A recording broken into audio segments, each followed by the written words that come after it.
The Brainiac Corporation. Every day, a crack team of Britain's finest minds get to grips with the fundamentals of scientific knowledge and understanding.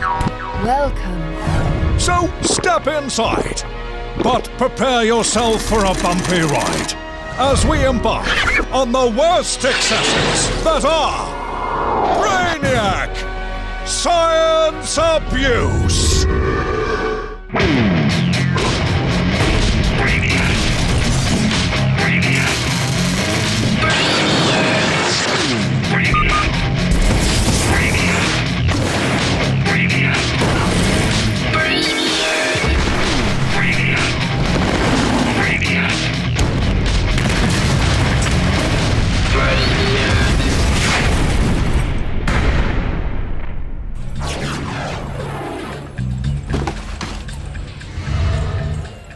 Welcome to Brainiac, the science show that won the Nobel Prize for pebble dashing.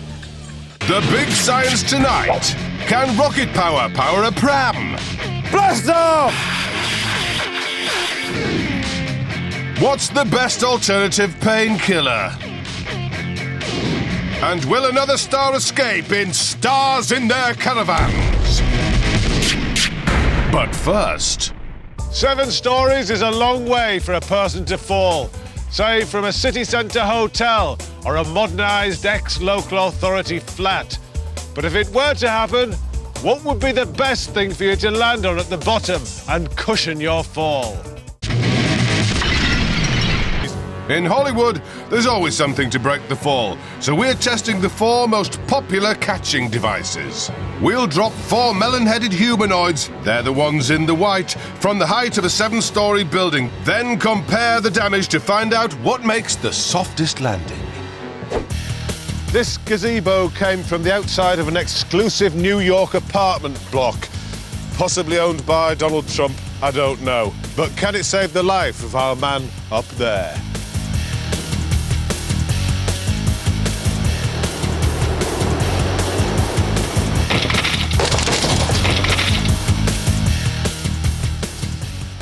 Well, look at that! A fantastic result there from the awning. He landed perfectly intact, just a little fracture there to the skull. But if that was a real human being, I reckon they would have just got up and strolled off laughing. So, our first device, the hotel lobby awning, left our stunt dummy alive, but quite injured with a fractured melon. Next up, shrubbery. Adds a spot of colour and glamour to the front of any building, but will it soften our stunt dummy's landing? Let fall the specimen.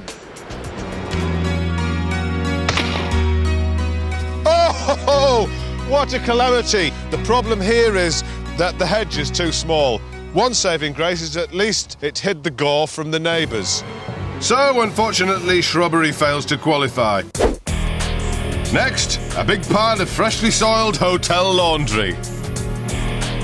Unleash the mannequin! At first it looks like a fairly soft landing, but what about on closer inspection? They say 2 heads are better than 1, but I tend to disagree. The melon is splattered. So, the awning still leads with our only surviving dummy. Will the greengrocer's stall steal the soft landing crown?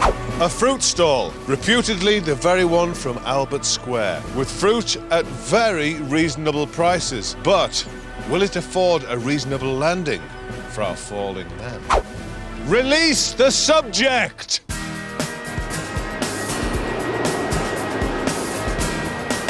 Fabulous! It worked! The greengrocer's stall broke the fall perfectly. The fruit's unharmed. But how's our melon man? Look at that! He lives! What a very, very sweet landing. And after falling from that kind of height, he's probably rather peckish. And what better place to land than above a fruit stall? Our stunt dummy is completely unharmed, as is the fruit stall, so the grocer can continue to sell his wares without having to wipe off any blood or brains. So there we are. If you find yourself falling from the 7th story of a building, make sure you do it on a fruit stall.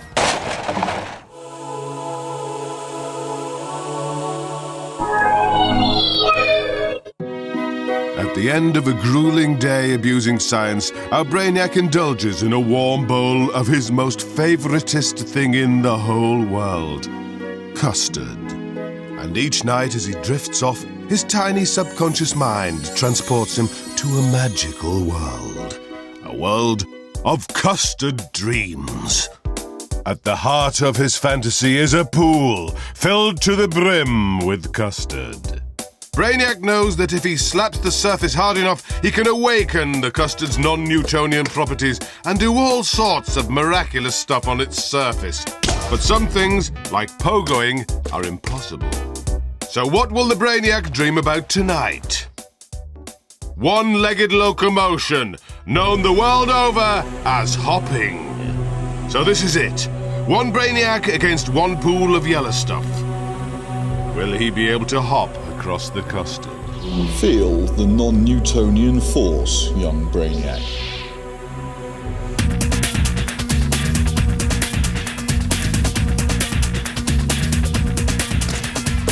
Hop! Hop! Hooray! He's doing it!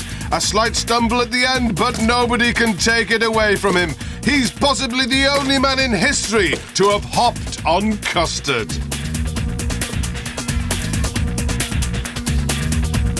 But it was just a dream. Or was it? Brainiac. Brainiac. Greetings, gas guzzlers, and welcome to my weekly webcast, the science phenomenon that is GasBangWallop.com. Brought to you by me, Barry Bernard, and my lovely companion there behind the camera, Clive. Let's get to some proper gas bang wallop and see what the gas is meeting this week. It's Clive's sister's old drawers. Not those sorts of drawers, obviously. That would be obscene. Let's go gastronomical. Come on, Clive. You want to get that scene too, Clive? It's monstrous. Well, here I am outside with this lovely chest of drawers, which is going to be very soon blown to smithereens. So watch out, you residents of Smithereens. How am I going to do this? Well, I'll be using this highly top secret and classified mixture of gases. I'm going to put them in the drawers. Well, the gas is in the drawers. I've got the fuse. You are now going to witness the monumental power that is propane and oxygen. Oh, I said too much. Oh, it's too late now. Run, Clive, leg it. Come on, Clive, you great heaving hog. I'm going to pull my pants up right high for this one. Lovely. Here we go. Oh, Clive, did you see that?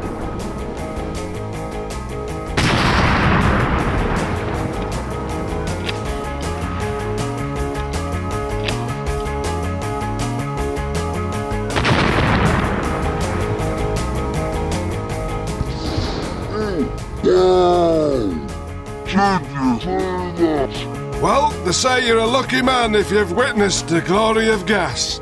And it's all thanks to GasBangWallop.com, your number one area for gassing.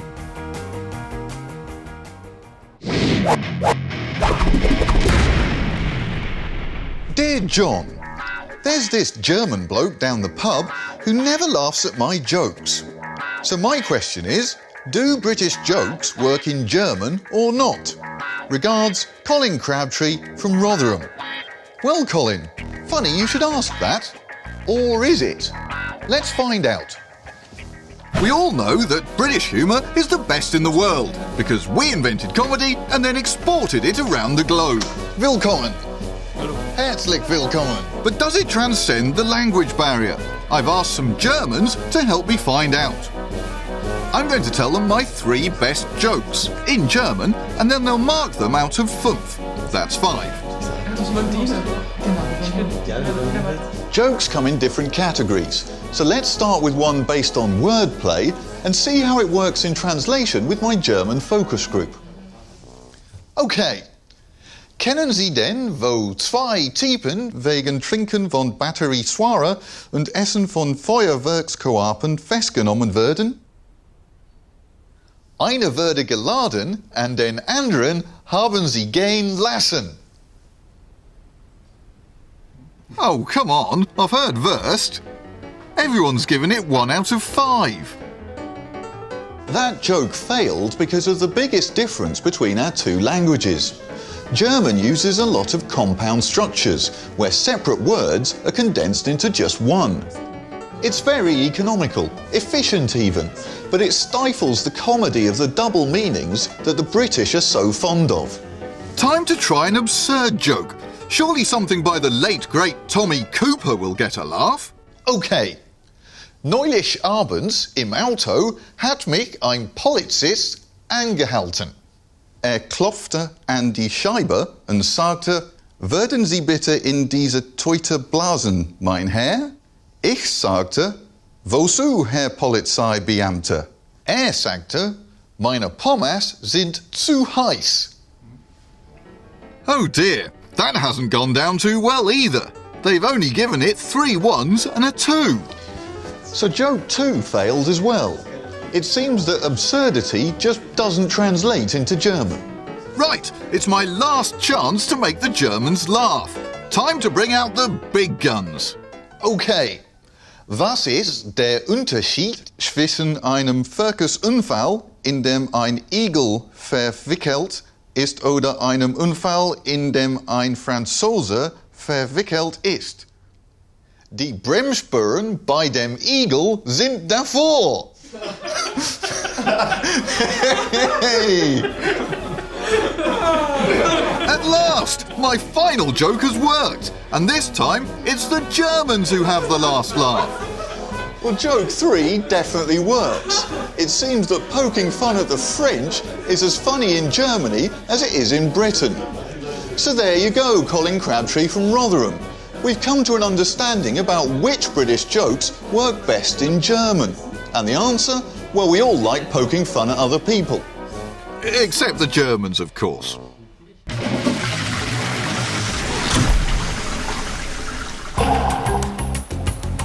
Professor Mayang Lee, bringing beauty as well as brains to the world of Brainiac.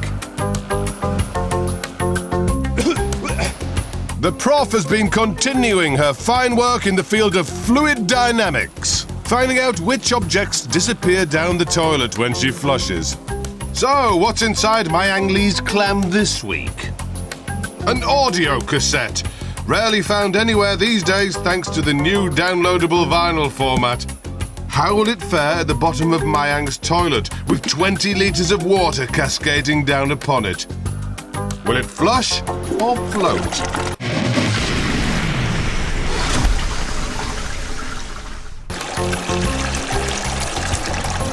It's a flusher! The lightweight plastic frame and largely hollow interior means the outdated recording format is flushed away for good. Thanks, Prof. Nice clam.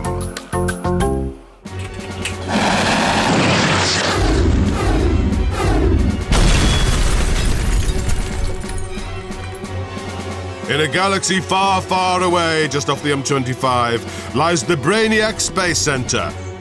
Boldly pushing the boundaries of rocket science because there's some stuff NASA never tried. Stuff like, can rockets be used to increase the maximum velocity of a ground-based juvenile transportation unit? The rockets? 2 titanium-tipped bugger boosters. The ground-based juvenile transportation unit, a baby's pram. The maximum velocity? Anything over walking speed. In the year 2020, when young children are running the universe, babies like this one will be called to emergency cabinet meetings and mustn't be late. Can rockets help our young leader get to his meeting at the Intergalactic High Commission on time? These rockets can deliver a thrust per weight ratio equivalent to that of the world land speed record, propelling this pram towards the Cosmic Conference Centre at speeds of up to 60 miles per hour. and that's about as fast as time itself. The world's first rocket-propelled pram. NASA never tried this. OK, Brainiacs, clear the launch site. Take off in probably about 10 seconds, something like that. It's the time of the final checks.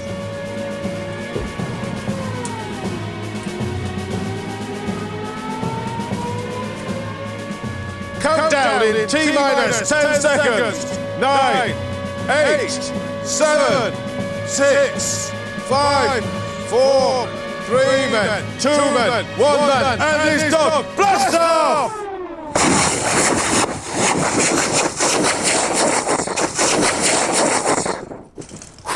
Seemed like a big success.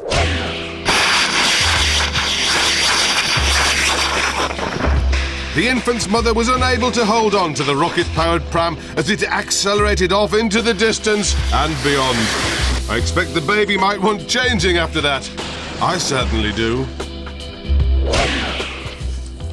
And taking a look inside the pram, there's our world leader, absolutely as happy as the day that he was born, and has arrived at that summit meeting. The results, please, Brainiac. Thank you. So, when world leaders eventually converge on Uranus, you can't say that the Brainiac rocket scientists didn't have a little bit to do with that. Take that to NASA.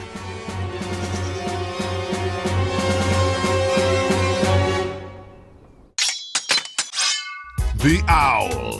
A species of bird renowned for its wisdom, but in reality only has a brain the size of a peanut. The Brainiac, a subspecies of human with no such reputation, and would love to have a brain as big as a peanut. Today we find out who's the best at staring, Brainiac or Beast.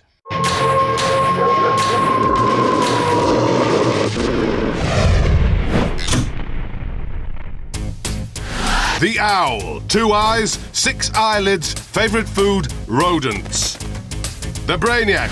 2 eyes, 4 eyelids, favourite food, kebab. Like rodent, only cooked. The rules are simple. First to blink loses. Begin staring. And they're off.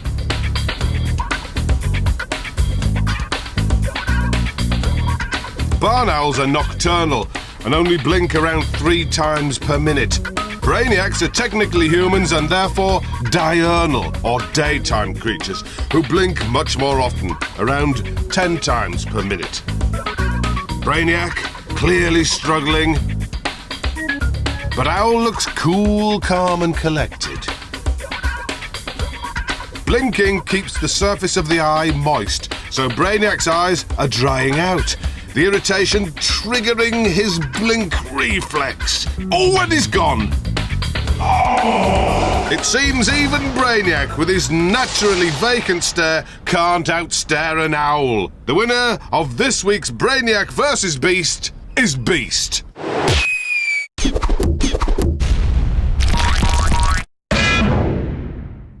I love hard things. Viewers have been bringing in their hard things to face Tyler's 3 hardness tests. 1 ton of bricks, 1 angle grinder, and 1 pot of thermite, in a bid to top Tyler's hard ranker leaderboard. Today's very hard thing has been brought in by Andy from Kent. Hello, Andy. Hello, Tyler. How hard is your thing? I think it's really hard. Let's have a look at it then.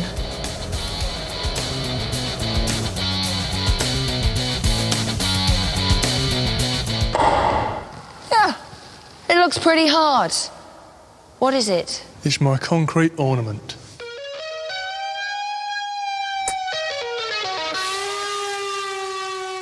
I think you'll find this is made from standard Portland cement, which by my reckoning should give it a compressive strength of around 3,000 pounds per square inch. Well, let's find out how hard it really is. The gargoyle might look tough, but how will it cope when hit by a ton of bricks from 30 metres? 3, 2, 1, release!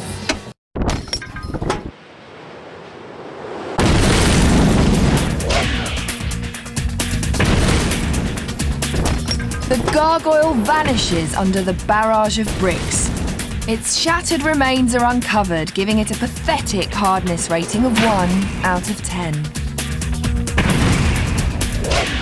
He's not looking very well, is he? Will he fare any better against my 9-inch angle grinder? Brainiac, do your stuff.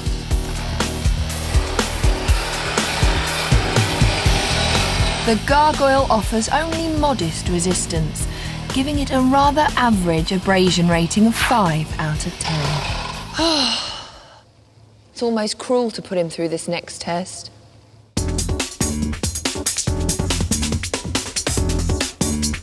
The stone gargoyle is sitting underneath my lovely pot of thermite. But I think it's time we put him out of his misery. Will he withstand 2,500 degrees of molten metal? It seems the gargoyle has finally come into his own, taking everything the thermite can throw at him without even breaking a sweat. This impressive showing earns him a heat resistance rating of 8 out of 10. After a slow start, the concrete ornament scored a total of 14 points, putting it in the top half of our leaderboard. How hard do I rank it? Rock hard. How hard is your thing? Next time, how hard is an engine? Brainiac. Brainiac. Ladies and gentlemen, it's time for Chemistry Deathmatch! Featuring Professor John Kilcoyne and science's biggest loser,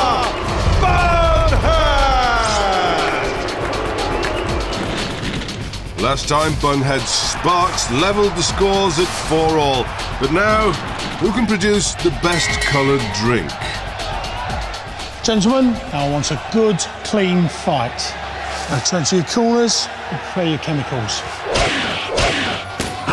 Kilcoyne pouring a poisonous pint with 3 clear liquids, including iodine indicator solution and a dash of potassium iodate. One of my favourite formulas there. Bunhead pouring lethal cocktails with 3 clearish liquids and some iron chloride. Look at that. Bunhead, please produce your drinks. Bunhead with his iron chloride solution. Oh, where did that blue come from? Good grief, red. Well, I've seen it all. And yellow. Look at that. So, that's blue, red, and bright yellow cocktails, all from the same solution. Is it magic? No, it's chemistry. Professor, please produce your drinks. Kilcoyne with a magnetic stirrer in his pint. And look at that, it stirred itself blue. Oh no, it's gone. Hang on a minute. Oh, very clever. The potassium iodate is reducing the iodine and turning the indicator blue, but then flipping back to potassium iodate. Toxic, but this is about the colours. Over to the judges. It's a close decision for Bunhead. Not everyone's choice, but that's chemistry. Next time, the title decider. Chemistry stunts. The things what my body does. Hi, my name is Sarah, and the thing what my body does is... The tongue is a large bundle of skeletal muscles on the floor of your mouth. Good for tasting, swallowing, speaking, and licking. It's one of the most useful muscles in the body. Who says science can't be sexy?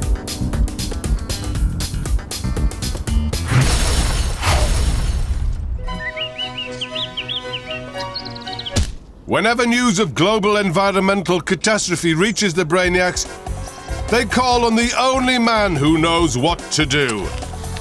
Enviromaniac. Afraid to leave his shed quarters until it's safe outside, he sends Brainiacs to give Mother Nature a good kicking.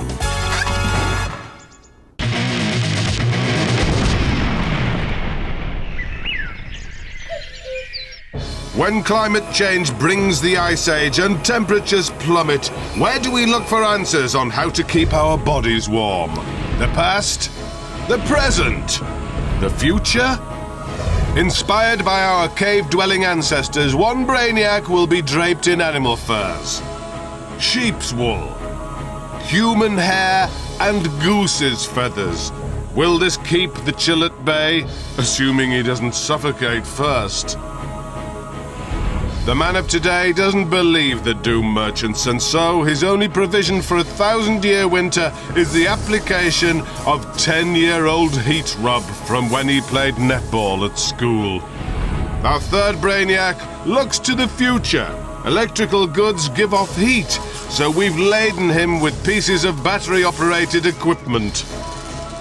When turned on and insulated with this turkey wrap, will they generate enough heat to keep the human race alive? Which of the 3 cold coverings will last longest in our man-withering ice age simulator? These are Brainiacs, so the rules are simple. Last man standing wins.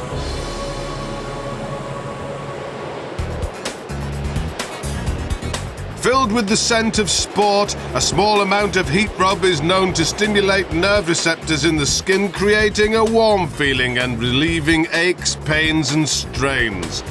Use too much, however, and your skin will start to feel aflame, not something this Brainiac has to worry about.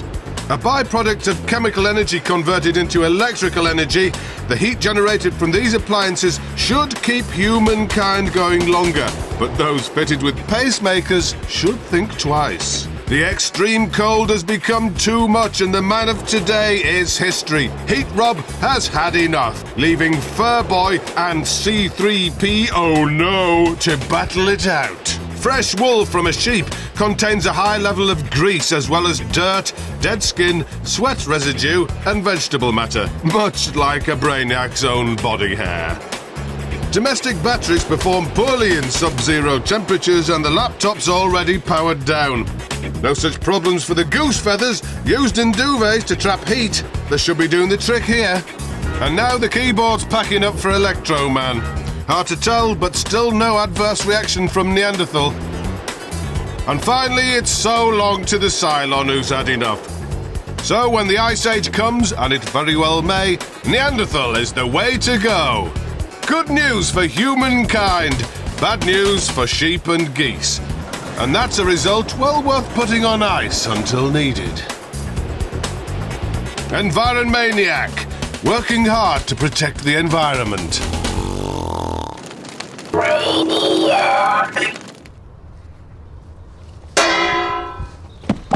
What's the best alternative painkiller?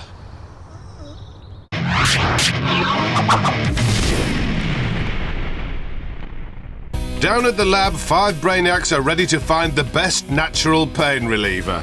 But first, the pain. Bulldog clips are attached to pinky fingers and marks out of 10 given. 7, 6, 7, 7, 9. But will the marks improve after they've all had some natural pain relief? Hey, you! Meathead! Get over here!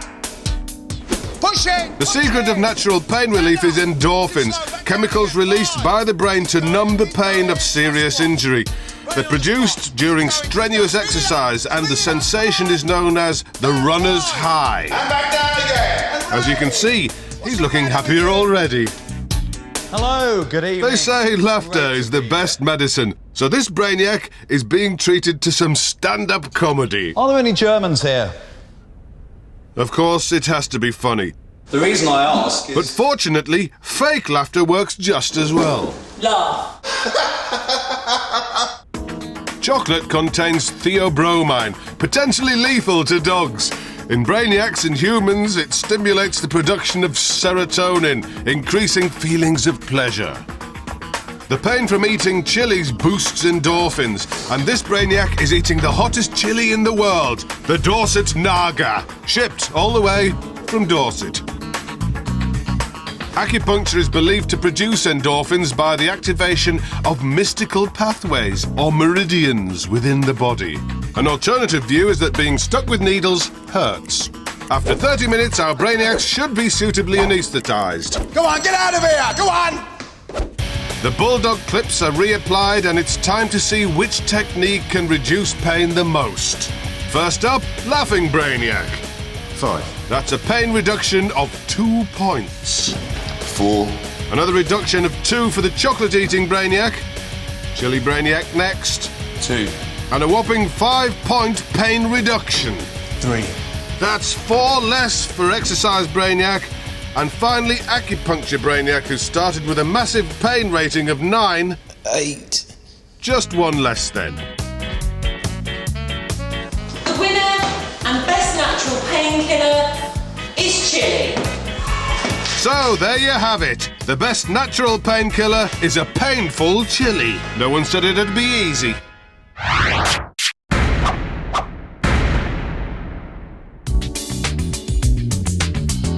Here's one for you. Why is abbreviated such a long word?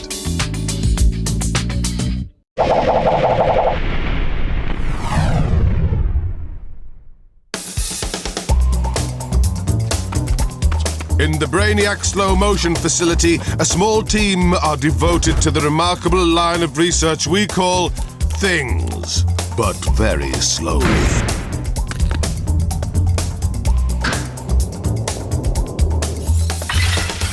So what's this week's thing, but very slowly? Professional paintball equipment aimed at bare flesh. You should never fire anything at anyone. It's dangerous and very painful. But since we've shot him, let's see it again, very slowly. Seen at 4,000 frames per second, the paintball strikes the leg, sending waves across its hairy surface, like ripples on a pond of fatty tissue. Under the skin, freshly broken capillaries begin to bleed into surrounding tissue, starting the formation of a nasty bruise. All this in 1/10 of a second. A paintball hitting bare flesh. One more thing, but very slowly.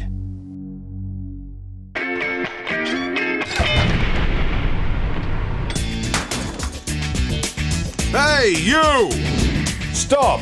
The following experiment is dangerous. Do not try this at home. You know it makes sense.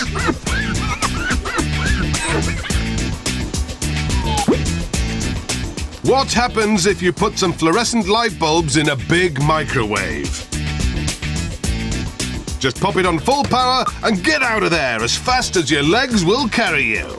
But what will happen next? Will the lights A, show how energy efficient they are by working without being plugged in? B, explode? Or C, the Ottoman Empire, 1299 to 1922?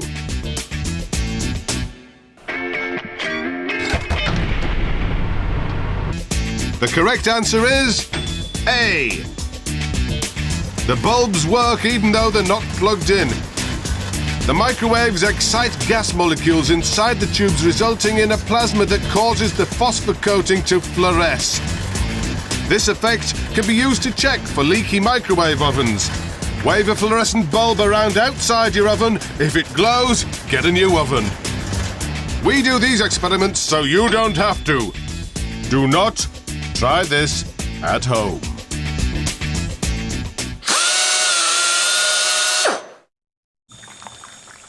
Frying can be dangerous, possibly even lethal. So it's our public duty to find out what's the most dangerous thing to deep fry.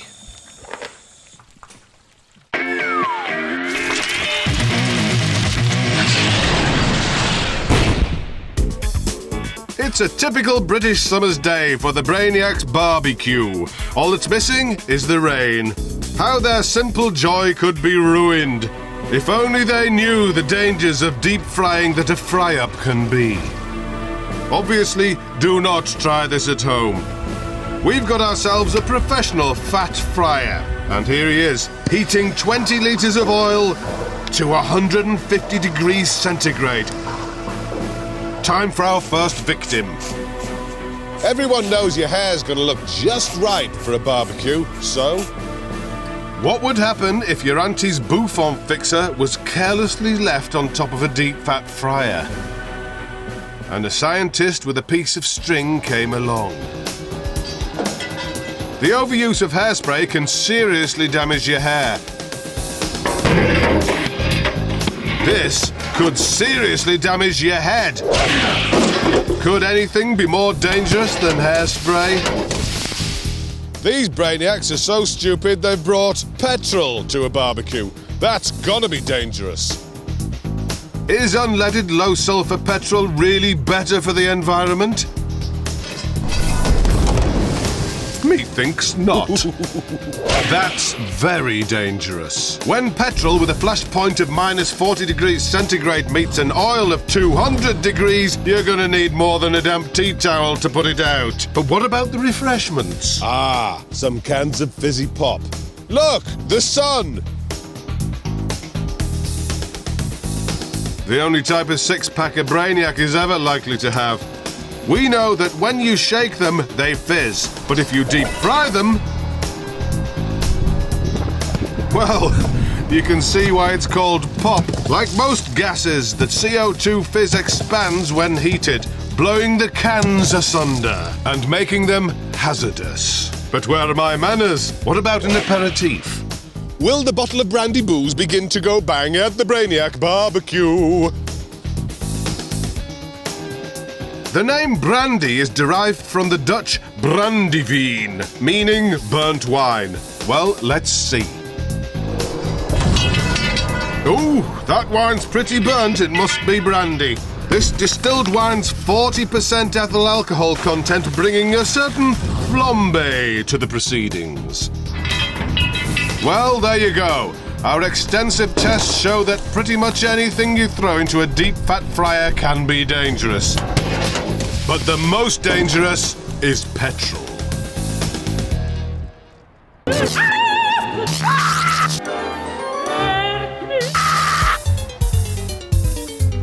We've tricked a variety of acts into auditioning for a new talent show to find out if they can still perform while receiving electric shocks. After applying high-voltage pads to today's auditionee, it's time to say hello. Hello. Hi. What's your name? Marcel. Marcel, what are you going to be doing for us? Today I'll be doing keepy uppies. Great.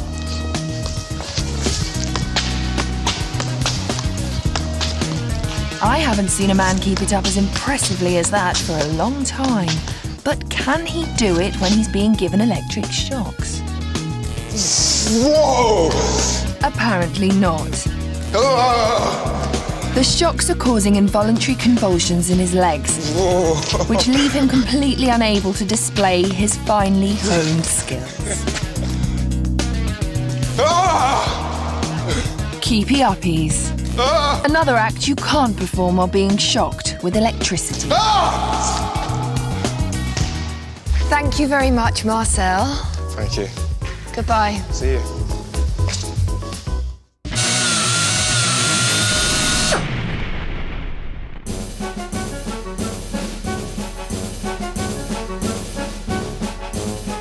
Hello! It's liquid oxygen time.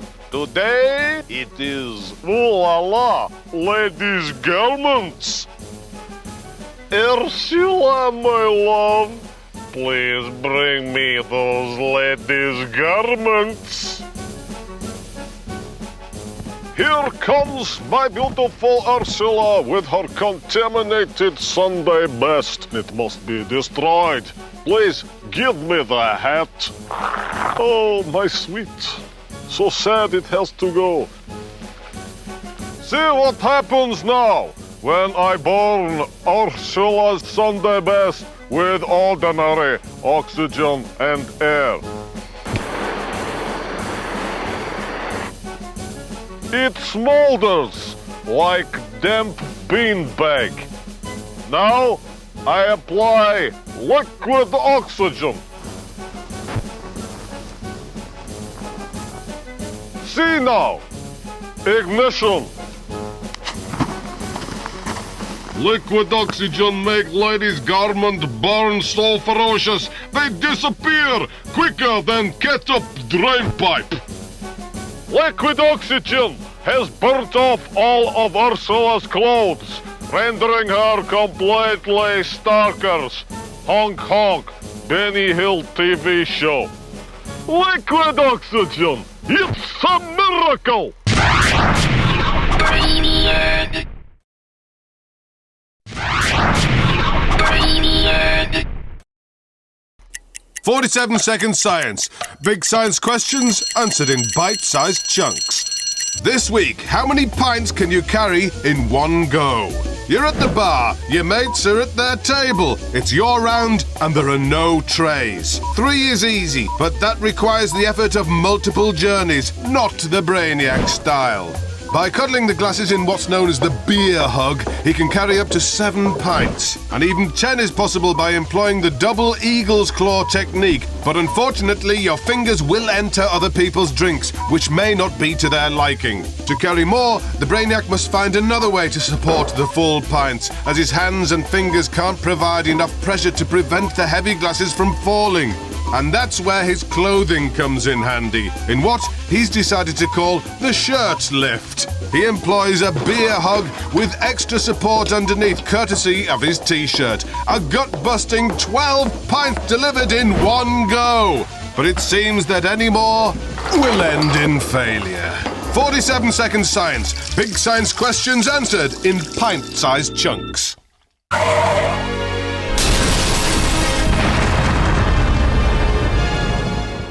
Ladies and gentlemen, welcome to Stars in Their Caravans with your hosts, Dolly Boy and Dolly Girl.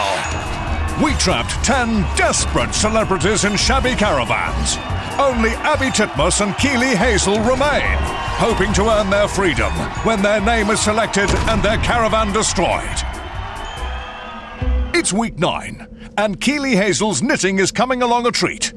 She'll make someone a lovely wife one day. But it's time to select a celeb. And who will the Ofcom regulated Arrow of Destiny choose today? Well, fancy that! Hard cheese, Hazel. Knock, knock, Abby Titmus. We're letting you go, love, just as soon as you've played long fuse, short fuse. Abby, inside your caravan is one of your treasured possessions. Would you like to tell us what it is? My lucky pants. I say. Well, your undies are sitting over Super Brainiac's cutting charges. We're about to ask you a science question. Get it right and we'll light the long fuse, giving you a chance to save your precious pants. Get it wrong, and it's the short fuse, and no more knickers for you, love. Okay, here's your science question. Moonlight is the reflection of the sun's rays, but if it takes the light about 9 minutes to travel the 93 million miles from the sun to the moon, approximately how long does it take the moonlight to travel the 240,000 miles from moon to Earth? I'm going to have to rush you, Abby. Just a second. Is the correct answer! It takes moonlight just over a second to reach Earth.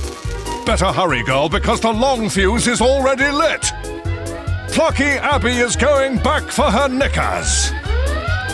But it looks like her lucky pants have vanished. That's a mystery. Watch out behind, Missy. This is gonna be big.